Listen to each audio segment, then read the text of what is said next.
धर्म शरणम श्रोता भक्तगण आज होची पणा संक्रांति। नूतन वर्ष रूपे यही दिनटी को भारत में पालन करा जाए।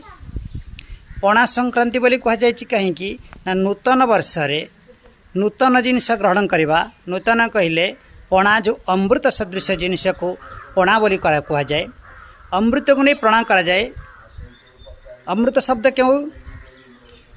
गुड़, क्षीर, महू, दही, छेना, विभिन्न प्रकार स्वादिष्ट फल फल को जूस कर भितर मिसेवा।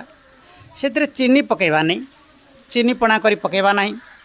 किछि लोक गंजेई पत्ती पकांती, गंजेई पत्ती पकेबा नहीं।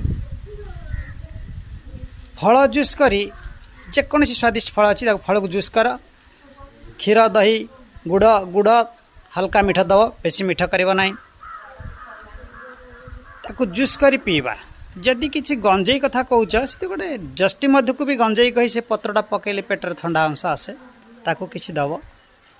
आज दिनटी आमिष कहीं भक्षण करिब नाही। आज उत्तम दिन, नूतन वर्ष। नूतन वर्ष रे अमृत पान करवा। अमृत पणा विभिन्न प्रकार स्वादिष्ट जिनिस को नहीं पणा बने समस्ते आनंद रहिबा। महिमाले।